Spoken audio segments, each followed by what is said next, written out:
ouvi uma história de alguns tempos atrás, de um anjo enviado para o Egito visitar, e todos os primogênitos da casa iam tocar, se não tivesse sangue em seus portais. E eis que à meia-noite o anjo do Senhor passou, e todo primogênito da casa ele tocou. Mas quem tinha sangue nos umbrais dos seus portais, dormia e repousava-se em paz.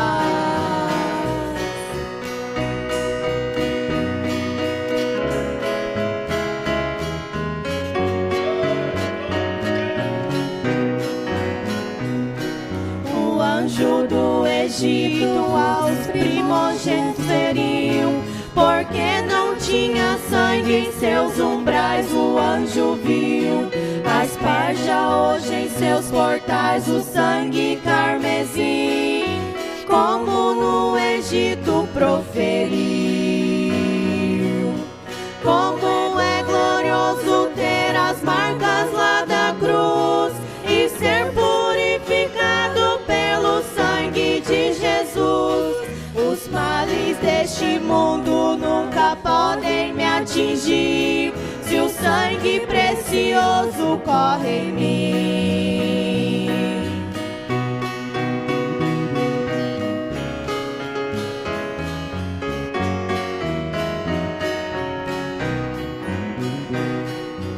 Hoje nessa casa nós estamos reunidos, não é o mesmo anjo que irá passar aqui, é o anjo do concerto que irá em ti tocar, se é que existe sangue em seus portais.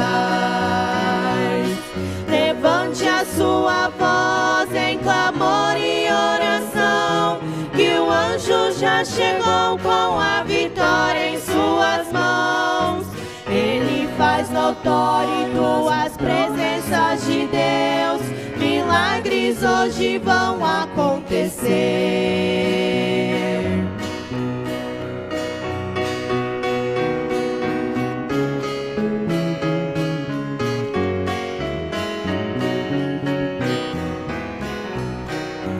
Sintam o anjo do Senhor passando aí, eu sinto ele agora se aproximando de mim.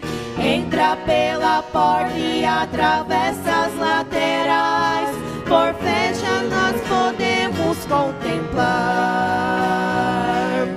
Passa pelos jovens e aproxima do altar, voa e opera nos acordes do coral, desce sobre a pândio e o círculo de oração, estende sobre nós a sua mão. Ó Senhor Jesus, vem lavar-me no teu sangue carmesim, pra que eu possa ter a certeza que o teu precioso sangue corre em mim, que o teu precioso sangue corre em mim, que o teu precioso sangue corre em mim. Sangue carmesim.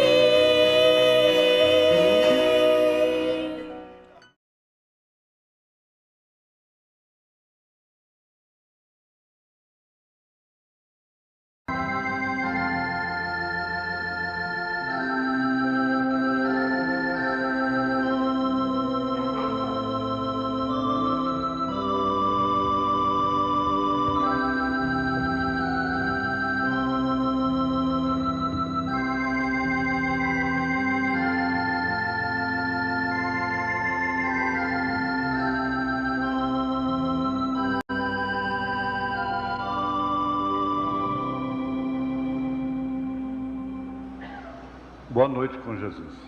Amém? Pois bem, domingo próximo já estaremos no horário normal, não? Acaba esse horário de doido. São 7h30 já, com o sol de fora, né? De noite, 7 horas ainda está escuro, de manhã, aliás. E, conforme o pastor Elias já avisou, o trabalho vai começar mais cedo, 30h à tarde, né? Domingo, é 17h30. E eu programei, estou avisando pelo rádio, essa mensagem que eu gravei hoje, mensagem nova, doenças e aflições. Eu achei ela muito indicada para cura divina. Ela, aliás, é uma mensagem de cura. Então ela vai ser rodada domingo à noite, distribuída e ouvida. É uma mensagem que convida os doentes, né, para receberem a cura. Vamos ficar de pé, irmãos.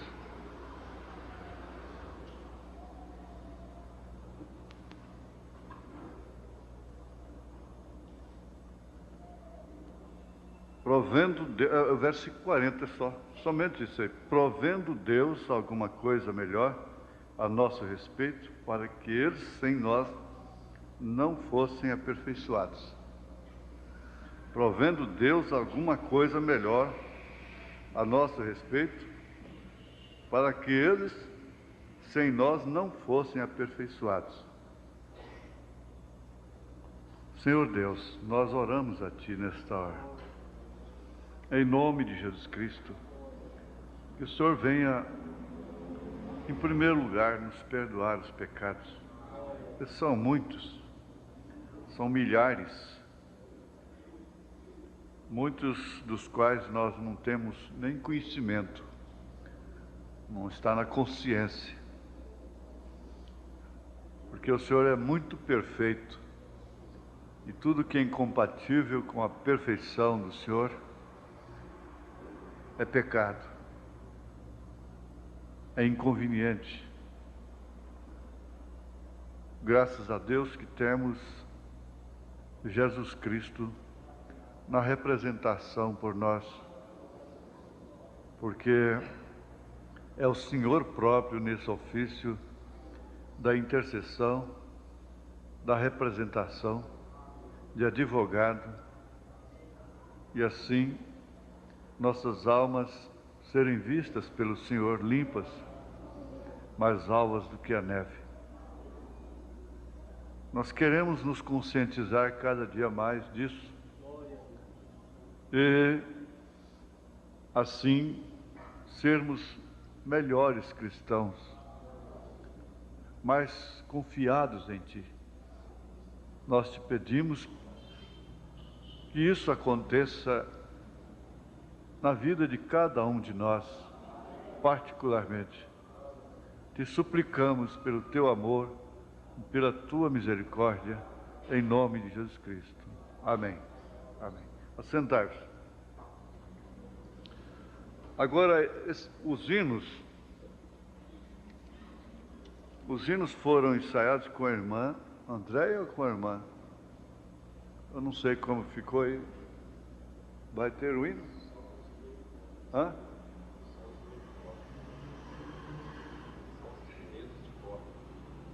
Ah, só instrumentos. Dá para tocar? Não tem? O irmão divino também não veio. Quer dizer que não temos solo. Isso. Muito bem.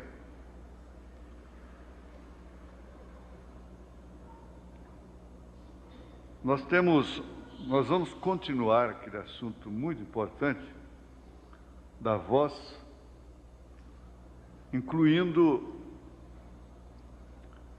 o ministério da noiva de Nosso Senhor Jesus Cristo.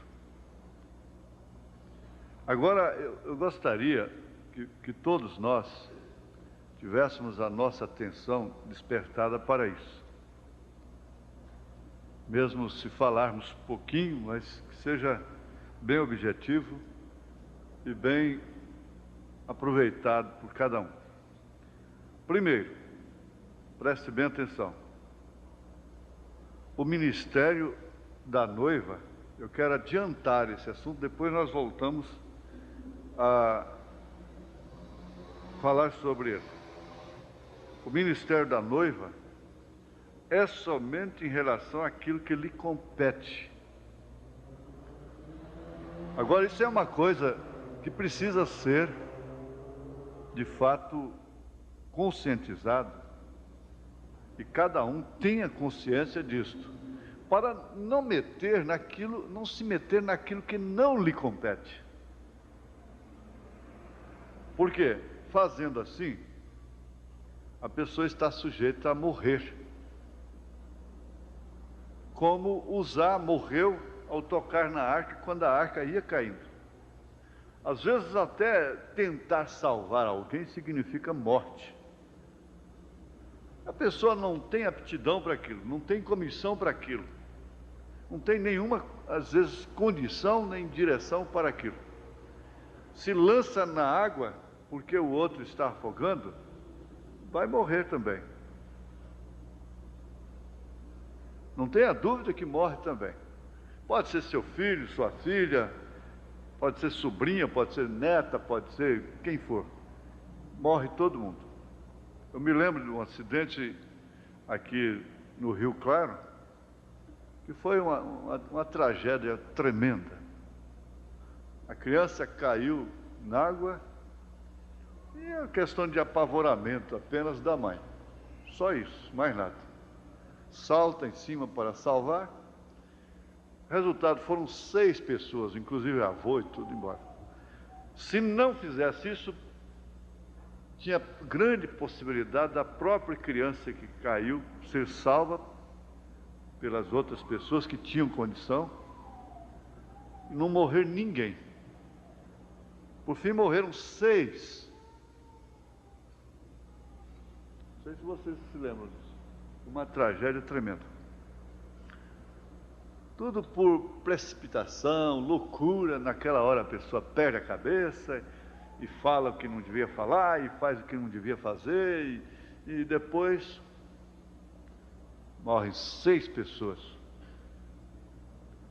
Isso é lamentável, isso é triste.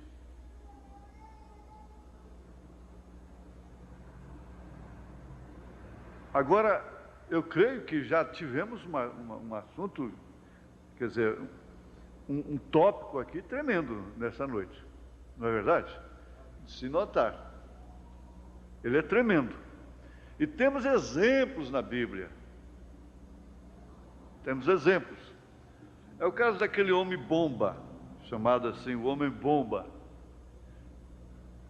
Essas quadrilhas, o cinema, a televisão está ensinando a todos eles como fazer as coisas.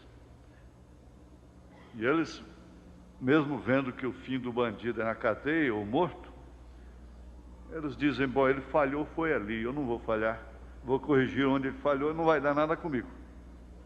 E assim então é uma escola tremenda, a televisão, o cinema. Mas eles acabaram colocando uma bomba no homem, tipo de um sequestro assim. E o resgate seria muito caro. Não sei como contar bem a história. Eu sei que a polícia não pôde pôr a mão. Ninguém, e ela não deu condição, não permitiu que ninguém pusesse a mão. Então naquela hora a mulher tenta tirar a bomba, vai explodir. Ela e o marido e tudo. O filho tenta tirar a bomba, vai morrer todo mundo. A mãe tenta tirar a bomba, vai morrer todo mundo. O pai tenta tirar a bomba, vai morrer todo mundo. É melhor ficar quieto. Nesse caso, é muito melhor morrer um só, então. Então a polícia não deixou ninguém chegar. E nem a própria polícia tinha peritos para aquilo. Teve que vir um perito e chegou quase na hora, e ali suando os dois, faltando poucos instantes, ele conseguiu desativar a bomba. Se todos pudessem parar nessa hora, esperar em Deus, muitos evitariam suas próprias mortes ou a sua própria morte, e como também a de outros. Agora, o profeta diz uma coisa, isso tem muita relação com isso. Se você não pode solucionar um problema, você testemunhar aquilo e não puder solucionar aquilo, você vai ficar culpado daquilo. E nós vamos ficando velhos, barbados velhos na mensagem, ministros, pastores e tudo, precipitando as coisas e agindo de uma maneira errada, sacerdotalmente falando. É preciso ver realmente onde está essa função, essa missão, essa incumbência, que lhe compete fazer aquilo que é posto do seu dever. Aí tudo bem, vamos ver aqui uma pergunta muito importante que fizeram ao irmão Brana na perguntas e respostas sobre os selos, parágrafo 159.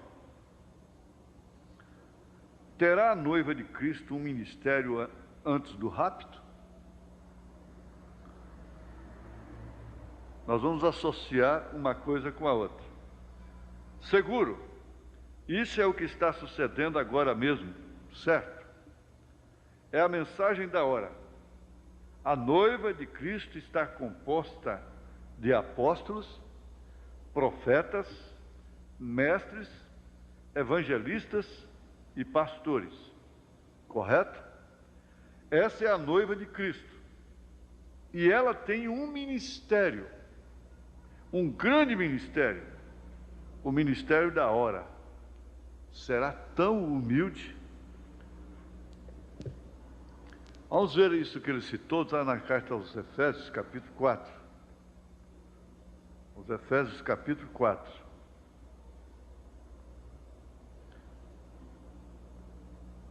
Verso 11. E ele mesmo deu uns para apóstolos, e outros para profetas, e outros para evangelistas, e outros para pastores e doutores, querendo assim o quê? O aperfeiçoamento dos santos para a obra do ministério, para a edificação do corpo de Cristo, até que todos cheguemos à unidade da fé e ao conhecimento do Filho de Deus, a varão perfeito, à medida da estatura completa de Cristo, para que não sejamos mais meninos inconstantes, levados em roda por todo o vento de doutrina, pelo engano dos homens que com astúcia enganam fraudulosamente. Antes, seguindo a verdade em caridade, cresçamos em tudo naquele que é a cabeça, Cristo, do qual todo o corpo, bem ajustado e ligado pelo auxílio de todas as juntas, segundo a justa operação de cada parte, faz o aumento do corpo para a sua edificação em amor. Agora você quer saber de que forma que a igreja, e através de que a igreja teve um ministério e passou por esse mar de sangue, por esses séculos todinho. Não foi com grandes dons na frente dela, foi com essas cartas. Estas cartas simples, lidas na igreja, debaixo de árvores, cavernas, sem órgão, sem guitarra, sem gravata, sem paletó, sem sermão, sem vídeo, sem rádio, sem literatura. Foi assim que ela transpôs todos estes séculos. Por que que agora ela precisa de tantas coisas? É uma diversão espiritual? É um divertimento? Porque senão a mocidade vai embora? Se ela não for para o ginásio Rio Vermelho, ter um carnaval evangélico, carnaval de louvor, ela vai para o carnaval dos clubes? É assim? Eu não creio. A igreja foi sustentada e ela cumpriu realmente o ministério da hora, do dia, através destas cartas, que nem sequer estavam imprimidas em livro. Eles não tinham um livro chamado Bíblia, uma biblioteca sagrada, compondo 66 livros, com toda essa facilidade, fitas cassetes. Abraão não tinha o restante da Bíblia, ele não tinha nenhuma Bíblia, ele não tinha nenhuma fita sequer. Se você quer saber de uma coisa, a única visita que Abraão teve foi a de Eloí, o que foi suficiente. Agora, você já pensou se Abraão fosse aquele crente que para ser sustentado tivesse que ser sempre visitado? Esse costume de sustentar crentes através de visitas, que é um costume denominacional, que se não for visitado, ele desaparece da igreja, vai embora.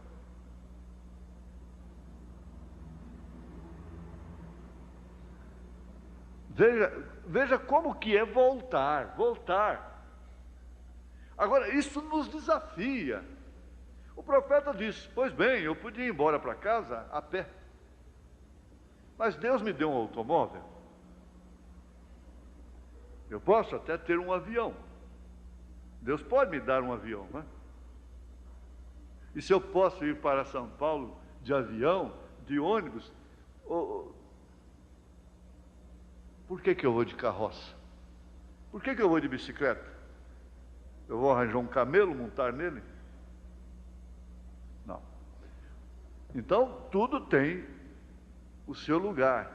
O profeta, com tudo isso, ele disse: se Deus está no seu coração, você não suporta ficar em casa.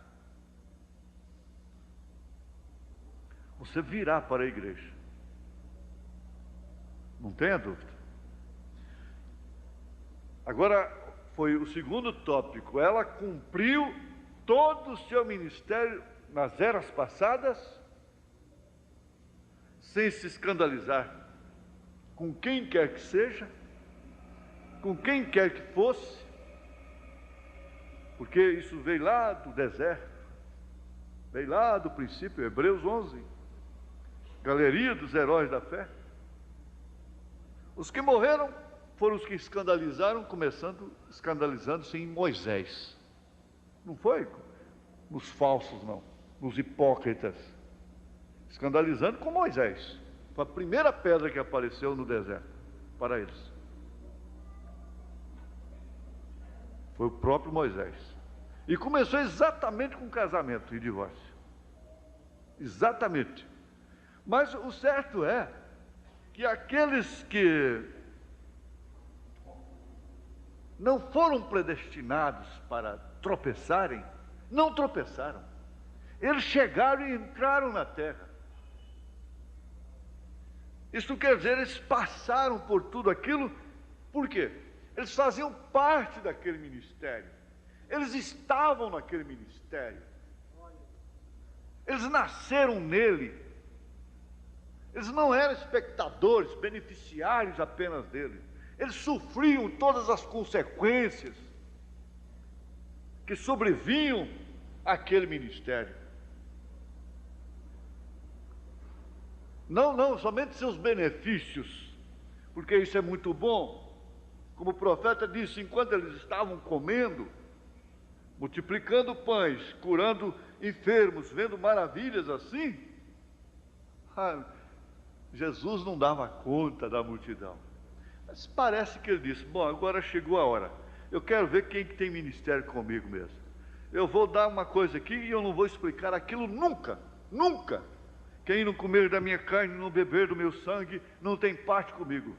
Foi a mesma coisa de estourar uma boiada. E o profeta disse: até hoje ele não explicou aquilo. Caiu quem tivesse de cair, os 70 foram embora. Eles não deixaram de crer em Jesus, aquilo que era bom nele, só o bom. Não, eu já experimentei, eu expulsei o demônio saiu, já experimentei, já orei por cego, ele enxergou, já orei por aleijado, ele andou.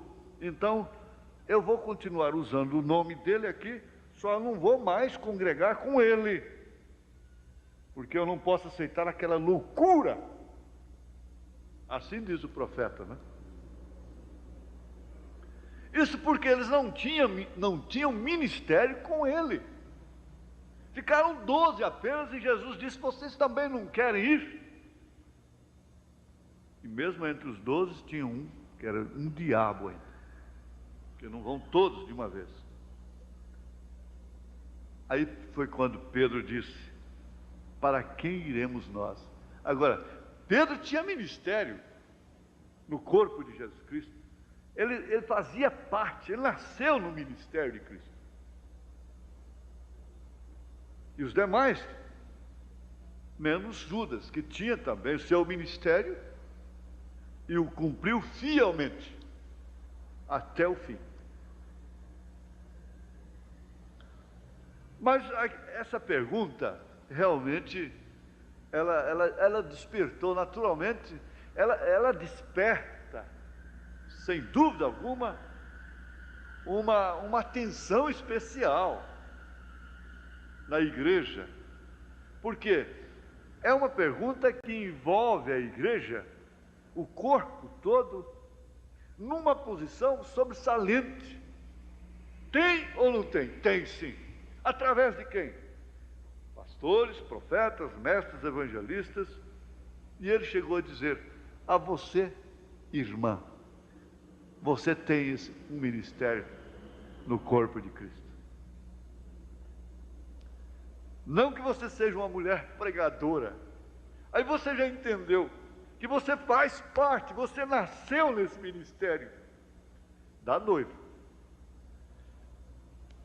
Isto por quê? Na mesma pergunta e resposta, pergunta anterior, que é a 158, parágrafo 158, pergunta 21, a pergunta foi essa: é o mesmo corpo de Cristo e a noiva de Cristo? É o mesmo o corpo de Cristo e a noiva de Cristo? Essa pergunta até sem sentido, mas muito boa. É o mesmo o corpo de Cristo e a noiva de Cristo? Ora, para nós que já somos revelados, nós entendemos que o corpo de Cristo é a noiva de Cristo. Não é certo? Ele disse: sim, Senhor. Agora não quero entrar nisso, porque seria outra mensagem completa, porém quero mostrar-lhes isto. Quando Deus deu a Adão sua noiva, de sua própria costela, Adão disse: ela é carne de minha carne e osso de meus ossos. Correto? Quando Deus deu a Cristo sua noiva, o Espírito lhe deu a carne. A noiva, nós estudamos isso aqui outro dia, com esse parágrafo. Ele foi traspassado em sua carne, debaixo do coração, e dali saiu água, sangue e espírito, e ali foi carne de sua carne e osso de seus ossos. Nós somos a noiva, somos carne e osso de Cristo. Exatamente, essa é a noiva. E só de ser a noiva, só de ser um corpo de Cristo, é claro que ela está desempenhando um ministério aqui na terra. Eclesiasticamente falando, como igreja, ela tem pastores, profetas, evangelistas, mestres, esse quíntuplo de Efésios.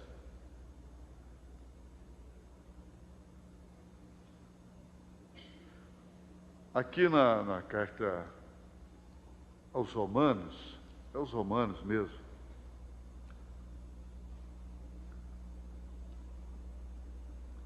se não me engano, é isso mesmo, aqui no capítulo 9, Nós vamos ler mais hoje do que lemos naquele dia, esse capítulo. Vamos ler a partir do verso 9. Eu estava vendo um caderno ontem, mas que caderninho bem feito, bonito, inteligente, inspirado. Aquele caderno na mão de um pregador seria uma bênção, né?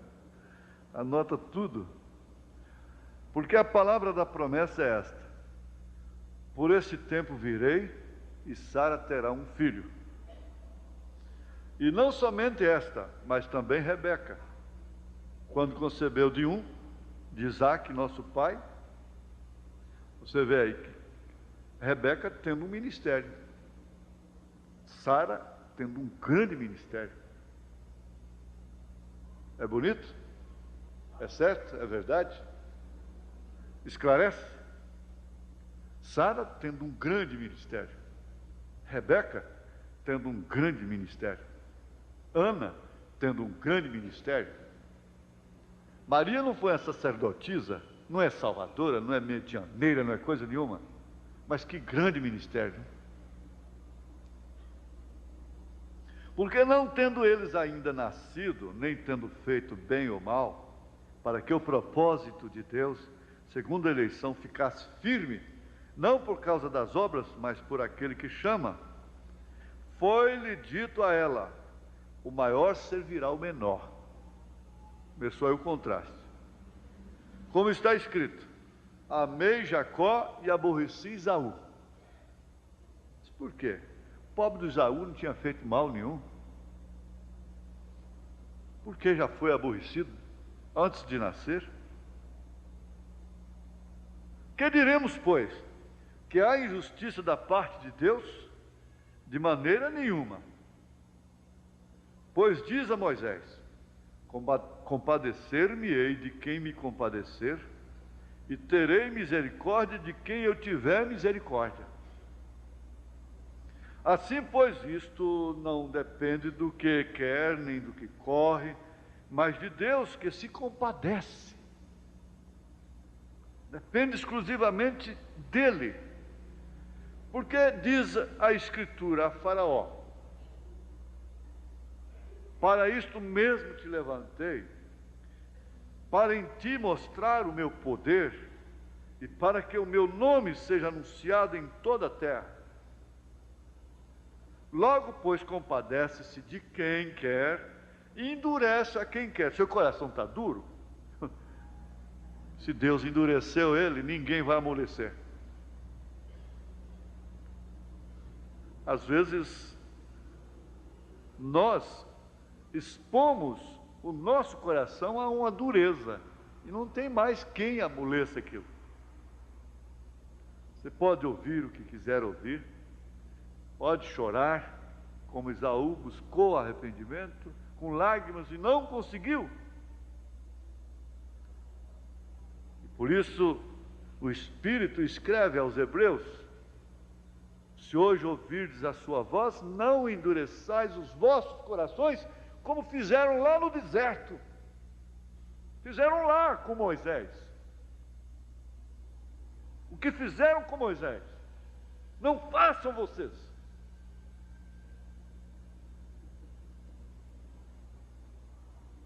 Moisés nunca foi posto para proteger a si próprio.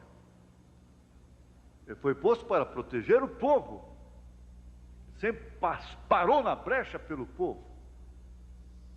Sendo assim um tipo de Cristo, um tipo verdadeiro de Jesus Cristo.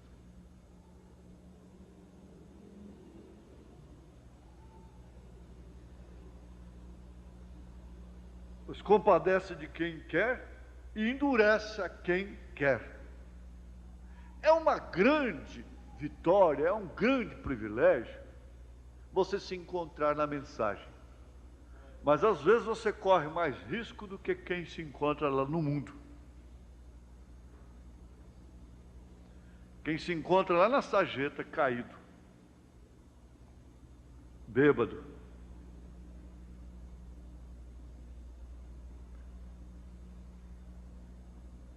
Não tem nada que mencionar a respeito dos egípcios.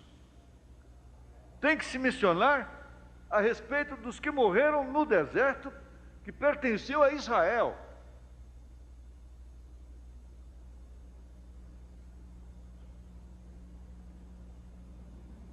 Isso é certo, isso é verdade. Dir-me-ás então, por que se queixa ele ainda, porquanto quem resiste à sua vontade? Ele é soberano. Aqui está o exemplo claro de sua soberania. Compadece-se de quem quer e endurece a quem quer. Você quer ter o coração duro? Então tenha esse coração duro. Você quer ter um coração mole, acessível, sensível para com as coisas de Deus? Então tenha esse coração sensível, mole.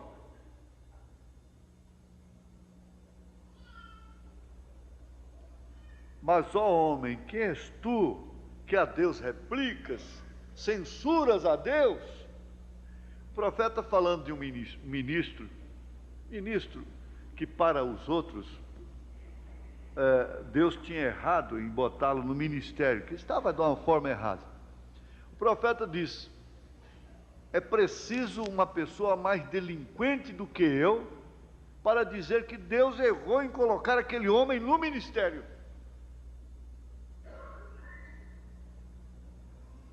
Em outras palavras, ele estava dizendo, ele nunca estaria ali se não fosse, pelo menos, pela permissão de Deus. Mas, ó homem, quem és tu? Quem é você? O que você é? Que a Deus replicas? Nunca repliquei a Deus. Não, você nunca replicou a Deus. Como Saulo de Tarso nunca tinha perseguido a Deus. Mas quando ele caiu do cavalo lá, que o Senhor falou com ele, ele disse: quem és tu, Senhor? Eu sou Jesus, a quem tu persegues.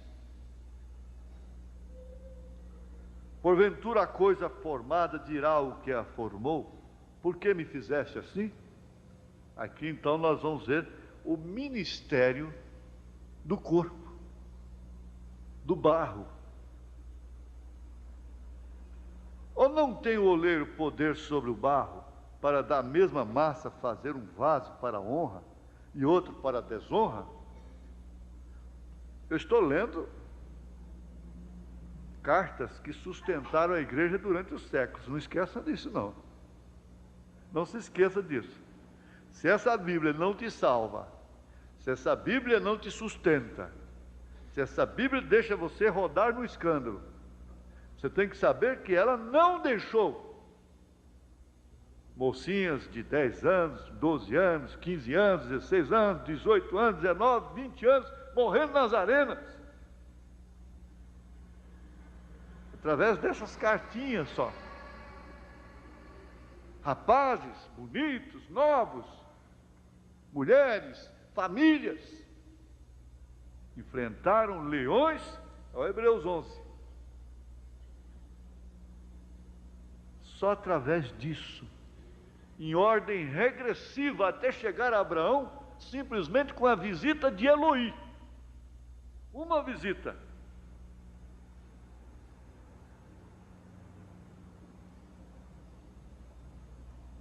Se uma semente de abacate ou de manga cai em qualquer terra, se ela germinar, ela vai crescer mangueira e ela vai dar manga. Seja no cerrado, seja na cultura, seja onde for. Se ela crescer e produzir, ela vai produzir manga. Não tem nada que possa mudar aquilo. Ou não tem oleiro poder sobre o barro, para da mesma massa fazer um vaso para a honra e outro para a desonra? O mesmo barro que ele fez a Paulo, ele fez Judas. Do mesmo barro que ele fez Judas, ele fez Pedro.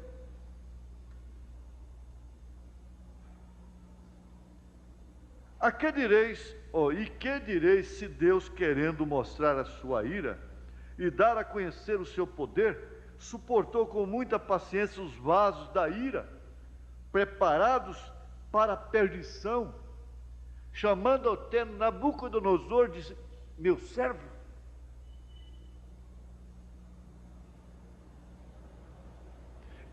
O comunismo chegou a ser um instrumento nas mãos de Deus para punir a igreja que se tornou um ópio da humanidade.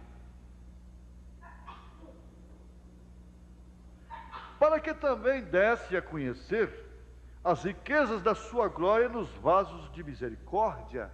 Vasos de misericórdia. Tem vasos de ira. Você quer ser iracundo? Um vaso de ira? Então continue irado. Continue irada. Irando todos os dias.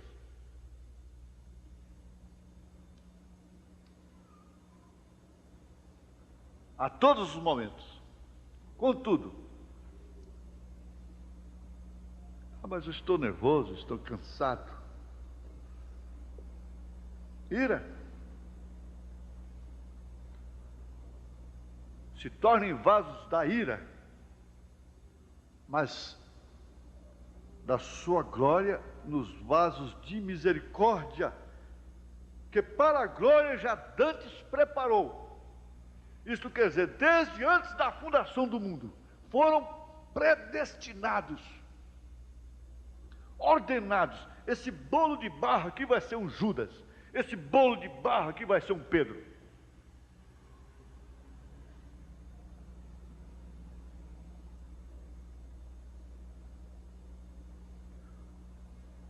Agora, que vasos são estes? Ele diz, os quais somos nós, a quem também chamou, não só dentre os judeus, mas também dentre os gentios, como também diz em Oséias, chamarei meu povo ao que não era meu povo, e amada a que não era amada. E sucederá que no lugar em que lhe foi dito, vós não sois meu povo, aí serão chamados filhos do Deus vivo. Também Isaías clamava acerca de Israel, ainda que o número dos filhos de Israel seja como a areia do mar, o remanescente é que será salvo. Porque o Senhor executará a sua palavra sobre a terra, completando-a e abreviando-a. Agora, nós não podemos esquecer de que vasos exercem funções dentro de casa. Nessa mensagem que eu gravei hoje, doenças e aflições, que nós vamos ter domingo próximo, caso tivermos que trocar pela visita dos pastores que estão vindo aí, nós trocaremos, deixaremos para o outro domingo. O irmão Brana fala do urinol. Fala do urinol. Numa casa de doidos, de loucos.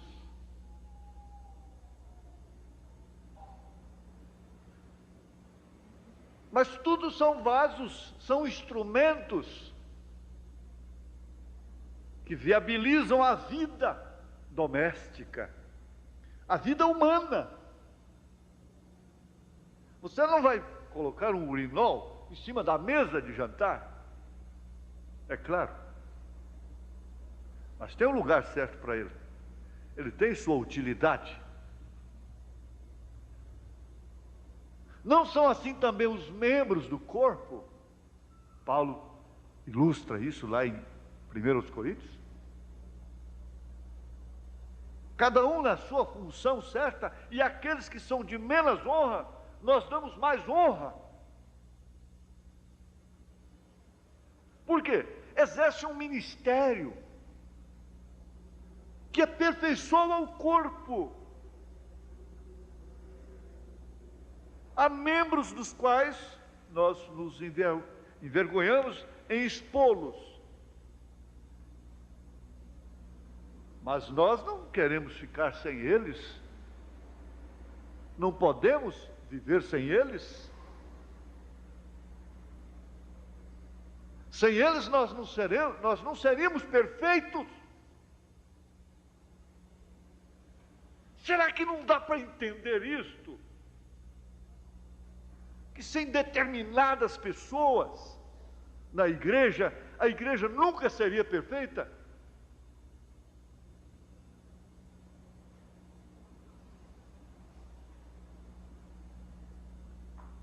Tem que ter vasos na casa. Agora, você não vai colocar só panela de prata, panela de ouro no fogão. Você não vai colocar panela de prata, de ouro no fogão. E você não vai colocar jarras de enfeite, de ornamento, numa sala debaixo da cama. Cada coisa no seu lugar certo.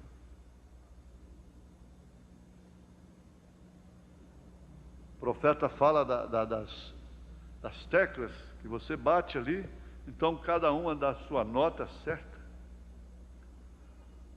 E está dependendo exclusivamente de quem está ali.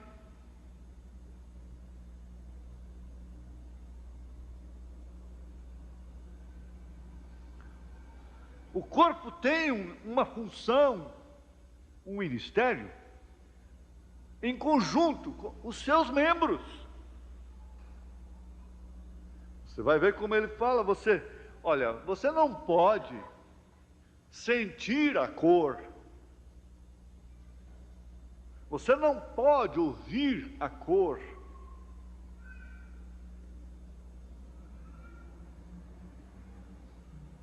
Ele acabou de orar por uma pessoa cega, e aquela pessoa enxergou na hora, e a mulher dele, que havia gritado tanto por misericórdia, disse: mas você está enxergando? Ele disse: estou sim, aquele carro ali é vermelho. Aí ela danou a gritar: aquele carro ali é vermelho. De fato o carro era vermelho. Ela danou a gritar, e a pular e saltar, gritando de alegria, porque realmente seu marido estava vendo. Quando ela viu que ele distinguiu a cor, porque ele não enxergava nada, ele era cego, completamente cego. Então ele disse: você não pode cheirar a cor, você vê a cor, você não ouve a cor. Agora você ouve a minha voz, você ouve a música. A música não tem cor. Você pode ouvir música sendo cego, mas não pode ver cor sendo cego. Você pode ver cor, mas não escutar música, porque escuta-se através do ouvido. Porque estas coisas é que fazem a perfeição do corpo. E se você fosse do corpo, o que você queria ser? Eu queria ser os olhos. Outros já dizem: eu queria ser o nariz. Outros dizem: eu queria ser as orelhas. E assim por diante. Porque tem gosto para tudo. Mas isso não caiu no lugar aí por preferência, por escolha. Você nasceu dessa maneira. Cada pessoa no seu lugar certo, cada membro no seu lugar certo. É isso que faz a perfeição do corpo. E se minha mão está deficiente, nem por isso ela deixa de ser do corpo. Eu lhe dedico mais atenção. Eu vou fazer uma terapia. Ele diz: eu saía de orar pelos enfermos e metia a minha mão na água morna, água quente por meia hora, porque ficava dormente. Uns 30 minutos ali para voltar à circulação normal. Então a sua mão estava em função.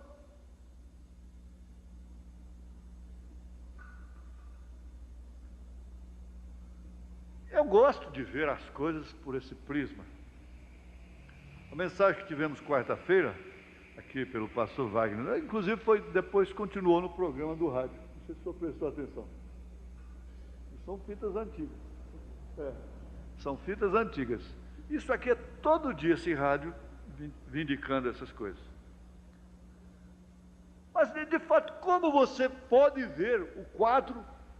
E eu perguntei naquela noite mesmo, depois, num atendimento muito sério, Eu perguntei: como você se vê a si mesma nesse quadro? Vamos partir daí. Se nós não podemos nos ver, agora o publicano pecador viu-se a si mesmo de uma forma real, no lugar que ele realmente estava. E essa foi a sua salvação. Raabe, Maria, o ladrão crucificado que foi salvo. Ele viu a si mesmo, ele teve visão de sua condição real, autêntica. Ele não procurou, não ficou se inocentando, porque isso não resolve, meu irmão. Nós ficamos nos inocentando. Eu estou aqui para estudar uma carta domingo de manhã, que agora sempre tem essas chuvas, não é? Então, ressentimentos entre moças e rapazes, vice-versa. Mas é assim, nunca ela erra. É só ele que é o culpado. Ela não errou de jeito nenhum. Nunca ele erra, só ela que é a culpada. Mas quando nós procurarmos analisar, a ver-nos a nós mesmos naquele quadro, qual é a nossa condição naquele quadro, então Deus poderá entrar em cena. Virá uma perfeição. É claro, relativa. Mas eu teria que concluir. Mas isso é tão bom, não é? É tão bom que a gente vai conversando e o relógio não para. Quando eu olho lá já são 8h15, aí eu já tenho que começar a aterrissar, não é? Mas aqui, vejamos isso aqui. A mesma carne, os mesmos ossos formando, então, é claro, o mesmo corpo. Mas isso não quer dizer que todos têm que fazer e serem a mesma coisa. Para mim, essas virtudes estão na igreja. Gente, se eu encontrar isso aqui, uma pessoa com fé, virtude, conhecimento, temperança, paciência, piedade, amor fraternal, essa pessoa vai me deixar muito sedento, muito decepcionado. Eu vou ficar muito pequeno, vou ficar reprovado, porque você chega perto de uma pessoa que tem fé, você já fica envergonhada. Agora, se você chega perto de uma pessoa que tem fé, virtude, conhecimento, temperança, paciência, piedade, amor fraternal, amor, Senhor, eu quero um marido assim. Porque ele vai ter que ter temperança comigo, virtude comigo, paciência comigo, piedade comigo, não é? É o egoísmo que escraviza.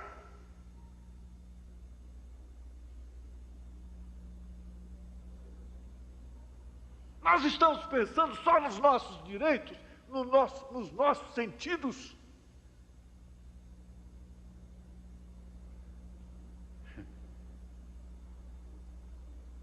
É isso que está acontecendo. É isso que tira a igreja da sua verdadeira posição, da sua felicidade, do seu gozo com Cristo. Porque um dos segredos dos 7 trovões, o principal, que tem cumprimento nessa dimensão, é o regozijo nas aflições. E eles saíram da presença do Sinédrio regozijando de alegria por haverem sido dignos de padecerem afronta, cadeia, apanharem, sofrerem. A igreja hoje está. Eu disse uma vez para uma irmã de outro estado que deixou o marido por razões, e humanamente ela tinha razão mesmo.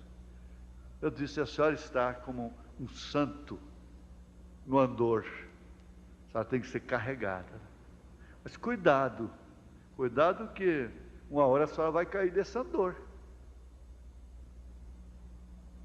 A senhora vai cair do seu andor.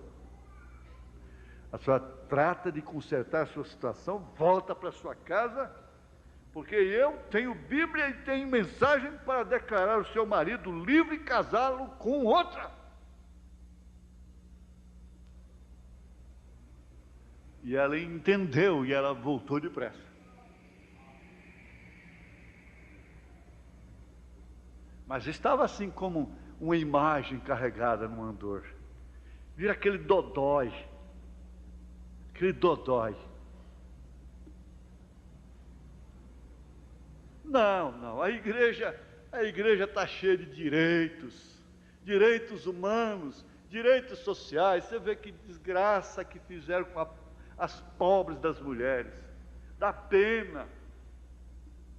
Vocês são as mulheres mais felizes do mundo, gente. Que Deus teve compaixão de vocês. Vocês têm que entender isso e agradecer a Deus por isso e suportar tudo. A arena é dentro de casa, a arena é na igreja hoje, porque não tem lá fora o que seria. Os outros todos enfrentam as mesmas circunstâncias, todos dois estão crucificados. Os dois ladrões significa isso.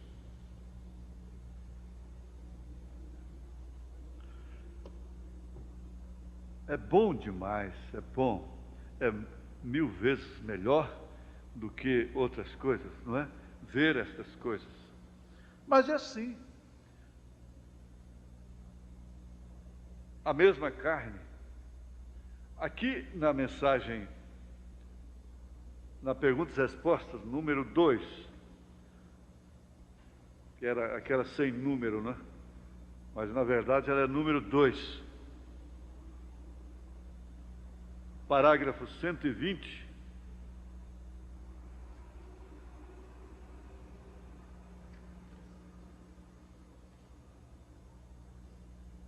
ele diz: agora essa pedra não encaixará aí embaixo nesse fundamento do fundo, tampouco encaixará no segundo fundamento ou no terceiro fundamento, unicamente encaixará no fundamento de cima, quando todo o edifício houver sido enquadrado a pedra. Ele está falando da estatura do varão perfeito e, logicamente, está falando da pedra de coroa.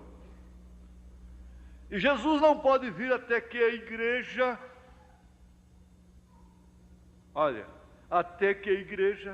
um corpo de crentes e o ministério que uma vez ele deixou, terá que ser o mesmo, então, para... Ele coloca reticência, né? E logo isso traz para que não fossem aperfeiçoados sem nós. Paulo disse em Hebreus capítulo 11, para que não fossem aperfeiçoados sem nós. Hebreus 11, 40, foi onde lemos. Eles têm que ter esse ministério para ressuscitar os luteranos da era, aos wesleyanos e a todos aqueles através de suas eras. Ministério para ressuscitar. Aqui nós vamos ficar tão enterrados no ministério para satisfazer sociedade, satisfazer família. É por isso que Abraão teve que sair de sua parentela. Obrigado. Porque chega a hora do ministério não ser mais para estar salvando pecador, não. Pecador que não se salva mais. Gente que está brincando com a graça, emburrando, crentes emburrados. Chega a hora do ministério ser para ressuscitar. Para a palavra falada, para a terceira puxada se completar, para completar então os verdadeiros mistérios que estão dentro dos 7 trovões, que culminará com a hora e a aparição do Senhor, que ninguém sabe.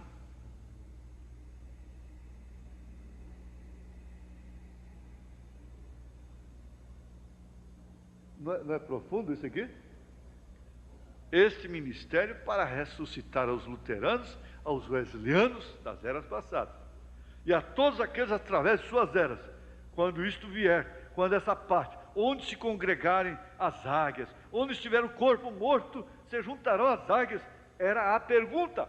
É justo, perfeito, perfeitamente perfeito. Espero que isso haja respondido à pergunta. Só para terminar. Na mensagem sinal, parágrafo 18,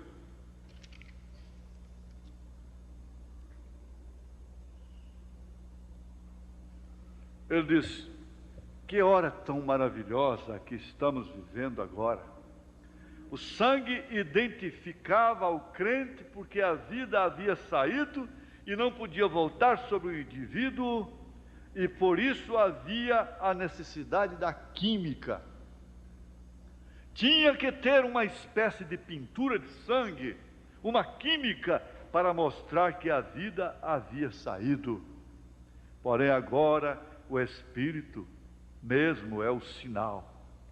O Espírito Santo mesmo é o sinal, não é o sangue, a química. Já não é o sangue. O sangue foi derramado no Calvário, isso é certo, porém o sangue regressou aos elementos dos quais havia sido formado, do alimento que ele havia tomado. Eu estou lendo o parágrafo todo, mas vamos concluir só no final do parágrafo. Nunca é demais falar nesse sangue.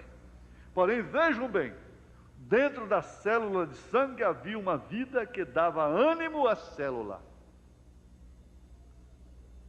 A célula desenvolve um ministério. E ela não pode ficar isolada. Sendo uma química, não tinha vida própria e por isso não podia mover-se.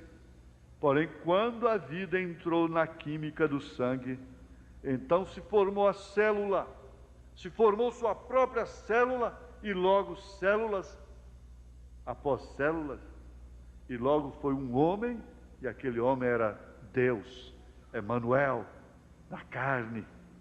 Porém, quando aquela vida voltou à química, se voltou aos elementos, porém o sinal é o Espírito Santo sobre a igreja, e assim eles vêm a Cristo, e assim tem que ser, porque uma mulher e seu marido chegam a ser um, são um só.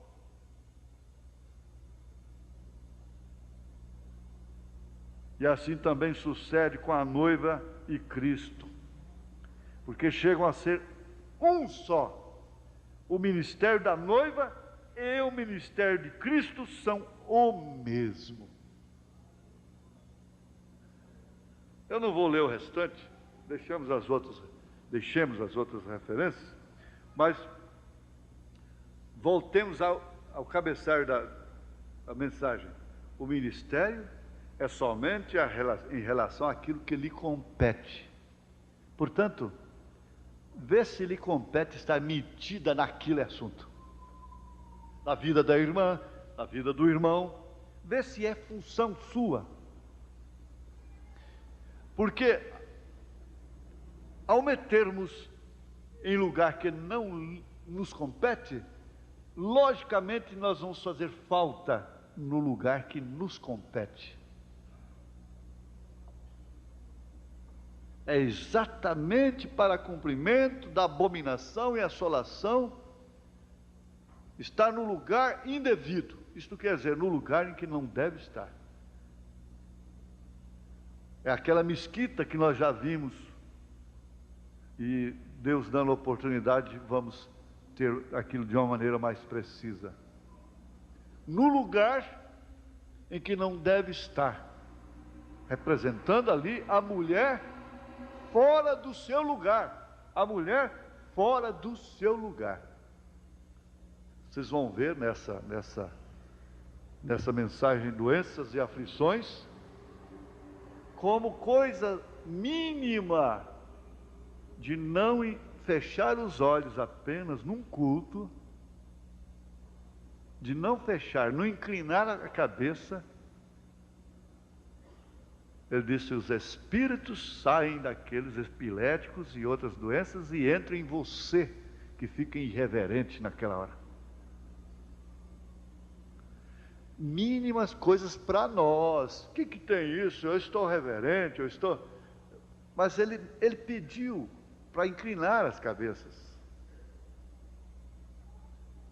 Agora, a igreja está numa linha, você está noutra. A palestra está se dando aqui, você está lendo a Bíblia ali.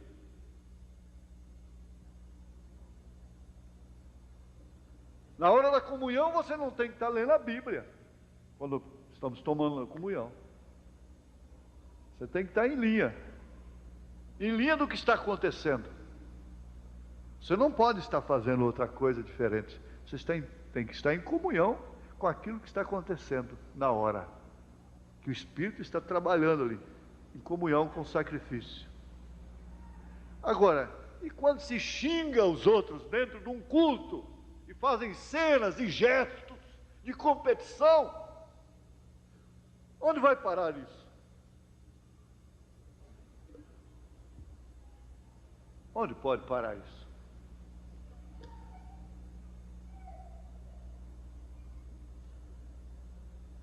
Pastor Elias. Vamos colocar de pé, irmãos. Às 22 horas, Rádio Clube.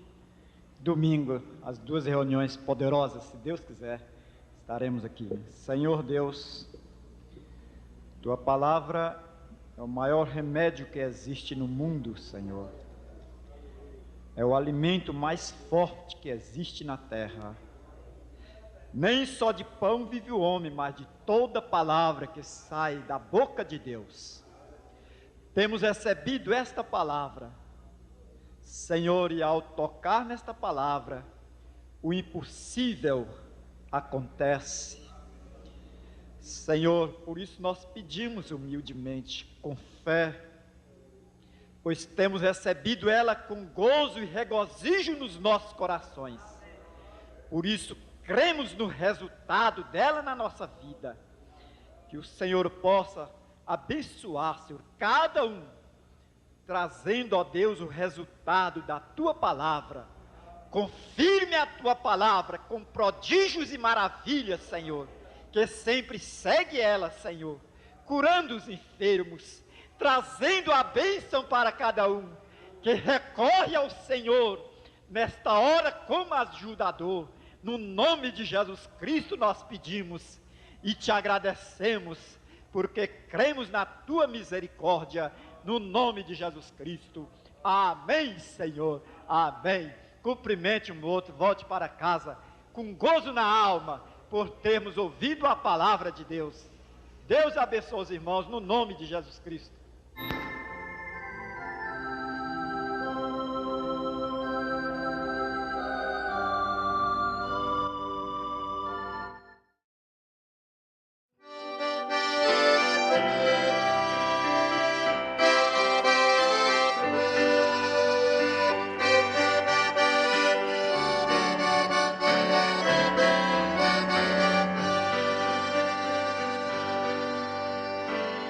Diferente do mundo, o crente que tem Jesus em sua vida. É diferente porque tem a vida escondida em Cristo, em Deus. É diferente, pois está comprado e lavado com sangue de Cristo. Leva uma vida alegre, já canta hinos de quem já venceu.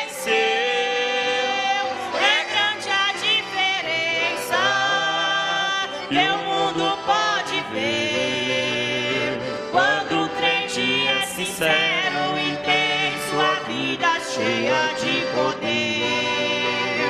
Quando o crente é verdadeiro e tem negócio com Deus, o mundo vê sua vida, então reconhece o servo de Deus.